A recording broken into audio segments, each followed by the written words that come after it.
parler d'éducation. Bonjour Joël. Bonjour. Éducationnellement, qu'est-ce que c'est? Éducationnellement, je dois dire que c'est une rubrique, c'est une chronique qui est initiée spécialement pour l'éducation. Et puisqu'on entend déjà éducation dans éducationnellement. Et d'abord, c'est pas un mot français, il ne faut pas que les élèves se trompent. Éducationnellement, c'est juste un nom. Et l'émission parle de quoi? Et elle parle de l'éducation au fond. Parce que du jour le jour, on parle toujours de réforme dans l'éducation, mais on ne passe pas à l'acte souvent, on reste juste à la théorie. Et là, c'est une façon de passer à l'acte, de passer au concret. D'accord, une façon de passer à l'acte, de passer au concret, mais c'est vrai que vous avez parlé de rubriques qui devraient accompagner donc ces réformes-là. Mais comment est-ce que ça va se passer généralement? En réalité, notre but, c'est de montrer en fait ce qui se passe dans les écoles exactement. Donc, nous déplaçons donc pour montrer à nos téléspectateurs l'environnement qu'il y a donc dans les établissements, dans nos établissements scolaires, dans tous les établissements d'études ou bien d'éducation, dans tous les établissements, c'est d'amener les spectateurs à voir ce qui se passe réellement sur le terrain.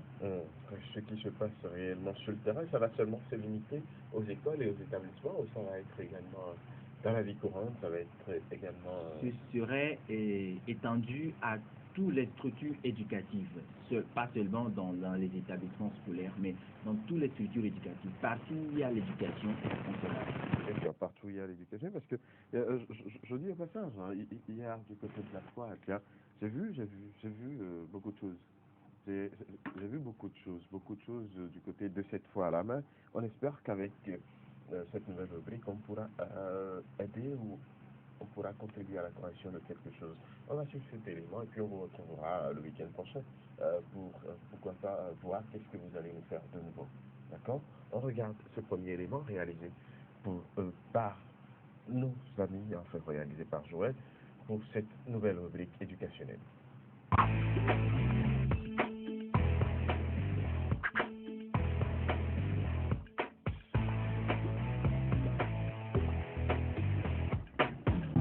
Bonjour à vous. Vous l'avez demandé, eh bien vous l'avez. Éducationnellement votre, le laboratoire de l'éducation. Et qui parle de laboratoire, parle de cobayes. Mais attention, pas des cobayes, mais des cobayes de laboratoire. Et un cobaye, ça peut être n'importe quel sujet. Alors j'ai avec moi 2 sujets aujourd'hui. À ma droite, j'ai mon frère. Je m'appelle Apetogora Carlos. J'ai 9 ans. Je suis en classe de CM1. 9 ans en classe de CM1, mon frère Carlos. Et à ma droite, ma toute jolie fille qui s'appelle Tamina Anna, j'ai 8 ans. Je suis en classe de CM1. 1 an de moins que mon frère à côté, mais c'est pas grave. Alors, il n'y a qu'à les mettre dans un tube à essai, n'est-ce pas? Oh là là, mais c'est trop petit. Mais c'est pas grave, il n'y a qu'à imaginer un gros comme ça. Alors, on fait un saut dans le laboratoire. Oui, avancez un peu. Et voilà, nous sommes donc arrivés dans notre laboratoire.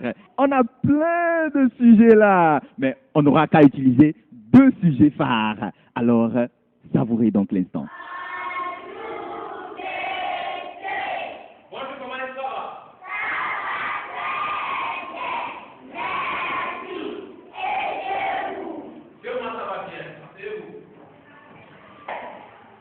Ce matin, je suis devant vous pour vous faire part que votre maître ne serait pas là.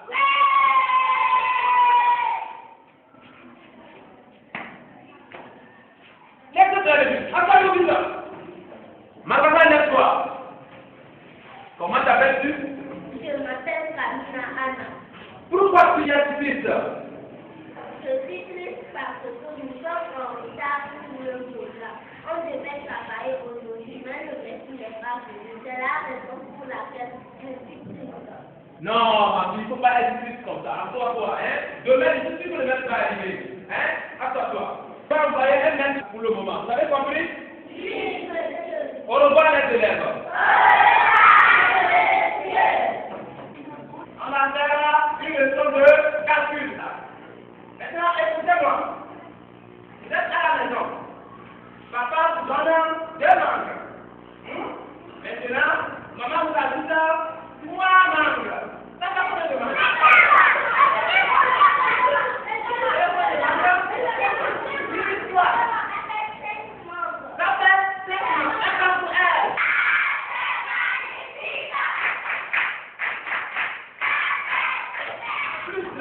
quoi?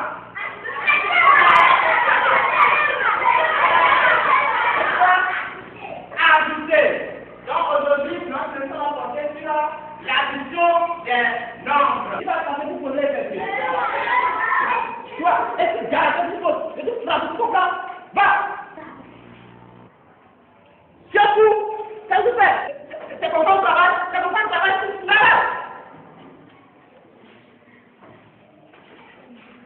Comment ça ne pas? Fou!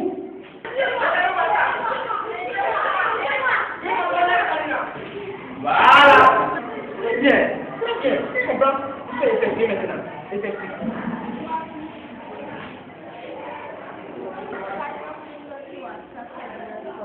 C'est le compte?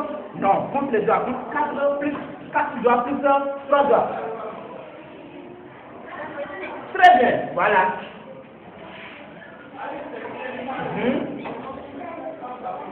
Ça fait... Oui. Ça fait combien? Très bien. 3373. Très bien. Très bien. C'est très bien. C'est très bien.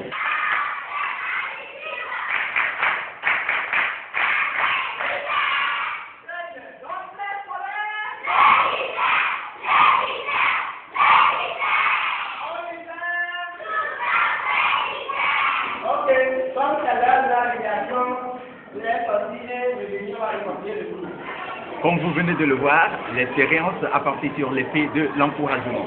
L'enseignant avec une face riche et l'enseignant avec une face libre. Le résultat ne provient pas de la magie, mais ça relève de la pratique. Oui, effectivement. Un enseignant qui vient dans la classe, la mine serrée n'intéresse pas l'élève. Mais celui qui vient au contraire, la mine desserrée, intéresse l'élève et l'élève maîtrise la connaissance qu'il lui donne. Donc cette méthode est très intéressante, être patient, avoir la méthode et avoir le doigté dans l'enseignement.